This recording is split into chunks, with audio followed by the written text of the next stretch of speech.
Bismillahirrahmanirrahim. Assalamualaikum warahmatullahi wabarakatuh. Teman-teman, kita bertemu lagi dalam program Libatin Allah. Dan di episode kali ini saya ingin membahas tadabbur dari dua ayat Al-Quran di dalam surat yang berbeda, tetapi dia nyambung karena kisahnya sama, yaitu kisah perjalanan hidup Nabi Musa alaihissalam. Di dalam surat Toha ayat 46, Allah Subhanahu wa taala berfirman, A'udzu billahi minasyaitonir rajim.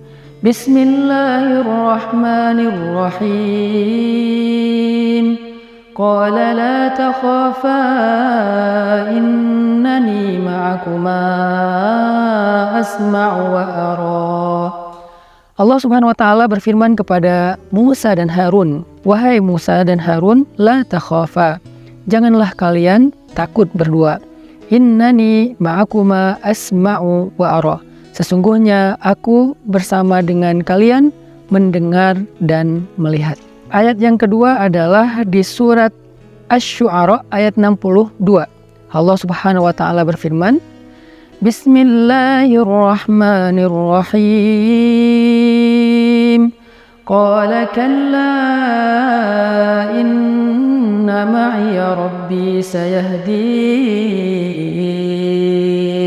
Musa berkata, sekali-kali tidak, sesungguhnya bersamaku ada Rabbku yang akan memberikan jalan kepadaku. Dua ayat ini tuh sebetulnya memberi kita sebuah nasihat tentang bagaimana cara kita melibatkan Allah dalam urusan hidup kita, bahkan sejak awal sampai akhir. Jadi bukan hanya melibatkan Allah di awal aja, atau melibatkan Allah di akhir ketika udah mentok. Tetapi ini gimana cara melibatkan Allah sehingga muncullah ma'iyahnya Allah, kebersamaan Allah dalam urusan kita, dalam hidup kita dari sejak awal sampai akhir. Gimana caranya? Kalau kita belajar dari tadabbur surat Toha ayat 46, ternyata cara melibatkan Allah dalam urusan kita itu sejak awal itu adalah pastikan bahwa yang kita lakukan itu memang sesuatu yang ada hubungannya dengan Allah. Artinya kita melakukan sesuatu itu di jalan Allah, fi sabilillah. Ketika kita fi sabilillah berada di jalan Allah, baik dalam urusan karir, fi sabilillah dalam urusan hubungan, fi sabilillah dalam urusan keluarga, fi sabilillah dalam urusan belajar, fi sabilillah dalam urusan apapun dalam hidup kita, kalau kita fi sabilillah, niatnya itu karena Allah dan ada hubungannya dengan agama Allah, dengan Islam, dengan dakwah, maka Allah pasti terlibat. Karena Allah selalu terlibat kepada hamba-hambanya yang berjalan di jalannya. Kisah Nabi Musa, waktu itu Nabi Musa diutus oleh Allah, Idhab ila Fir'aun, pergilah kamu kepada Fir'aun, lalu berdakwahlah kepada Fir'aun. Sehingga ketika Nabi Musa mau bertemu dengan Fir'aun, Allah bilang, wahai Musa dan Harun, gak usah khawatir, aku bersama kalian kok. Aku akan mendengar, aku akan melihat, aku akan menyaksikan, aku akan terlibat dalam urusan kalian sejak awal. Sehingga gimana cara kita untuk men-switch niat kita supaya apa yang kita lakukan itu ada hubungannya dengan Allah. Sederhana sih, kita coba renungkan apa sih hubungannya antara yang kita kerjain itu dengan ibadah. Apa hubungannya antara yang kita kerjain itu dengan dakwah.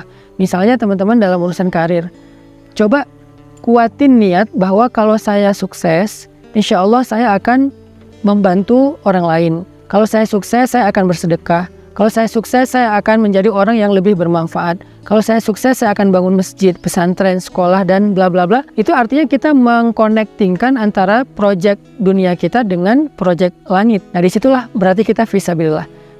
Atau misalnya gini, kalau saya dapat proyek ini, insya Allah saya mau mengumrohkan ibu saya, mau mengumrohkan guru saya. Itu berarti kan ada hubungannya dengan agama Allah atau ibadah. Atau misalnya kalau nanti saya misalnya nikah sama dia, saya pengen belajar bareng dia untuk lebih dekat kepada Allah. Saya pengen ke taklim bareng. Saya pengen tahajud bareng. Kalau saya udah menikah, nanti saya akan lebih baik dalam menjaga diri dari dosa-dosa dan seterusnya. Ini adalah cara kita nge-switch antara apa yang sedang kita lakukan dengan Allah Subhanahu wa taala. Itu cara melibatkan Allah di awal. Makanya ketika Nabi Musa pulang kampung nih dari Madian ke Mesir, Nabi Musa itu bukan cuma niat mudik, tapi ada misinya ketika mudik. Apa misi Nabi Musa ketika mudik? Misinya adalah idhab ila Fir'aun innahu tagha, berangkat untuk bertemu Fir'aun dan mendakwahi Fir'aun supaya bisa membebaskan Bani Israel, arsil ma'iyya Bani Israel, bebaskan Bani Israel, dan mengajak Firaun untuk taubat, untuk menyembah Allah Subhanahu wa taala. Itu adalah misi Nabi Musa ketika mudik. Jadi bukan cuma pulang kampung. Artinya apa yang kita lakukan itu harus kita coba cari poin apa hubungannya dengan Allah, poin apa hubungannya dengan ibadah, poin apa hubungannya dengan dakwah. Itu harus selalu muncul dalam hidup kita. Jadilah seorang misionaris kebaikan, jadilah seorang agen kebaikan yang ada hubungannya dengan Allah Subhanahu wa taala. Maka apapun yang kita lakukan itu Allah terlibat. Apapun Allah terlibat.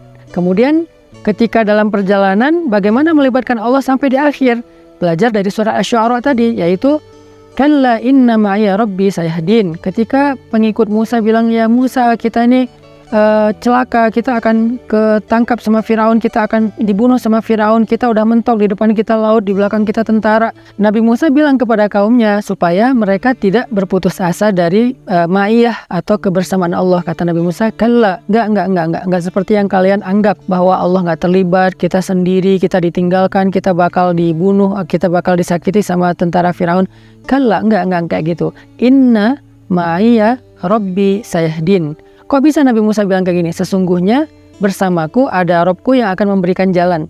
Karena Nabi Musa percaya dengan janji Allah yang tadi di surat Thaha. La takhafa inni ma'akuma asma'u wa ara. Aku bersama kalian wahai Musa dan Harun. Sehingga ketika mentok Nabi Musa percaya dengan janji Allah bahwa Allah la yukhliful mi'ad. Gak pernah ingkar janji.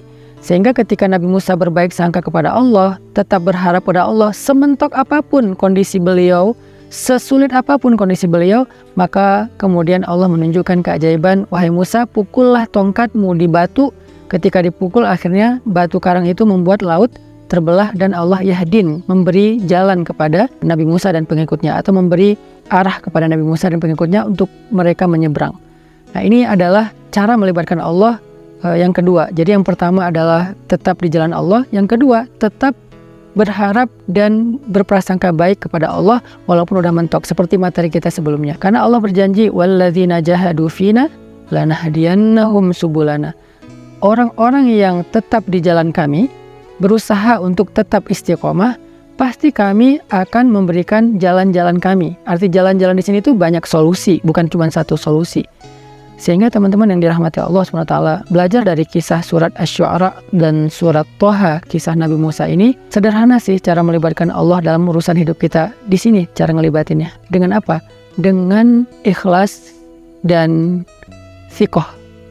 Dengan ikhlas di awal dan tetap sikoh sampai akhir. Sikoh di sini artinya tetap yakin dan percaya kepada Allah sampai akhir. Nggak pernah berputus asa, nggak pernah berburuk sangka, nggak pernah mengeluh sampai akhirnya meragukan kebesaran Allah. Enggak, dia tetap bahwa Allah ada bersama saya karena saya masih di jalan Allah. Sehingga yang harus kita pastikan itu dalam hidup kita itu adalah apakah kita masih on the track, apakah kita udah ke distract selama ini, ke distract hatinya, ke distract langkahnya. Yang harus kita pastikan bahwa kita masih di sini, kita masih di jalan Allah. Sehingga apapun masalah yang kita hadapin, kalau masih di jalan Allah, ya udah santai aja, ada Allah kok yang membersamai kita, dan Allah maha kuasa untuk membuka jalan-jalan keluar untuk kita.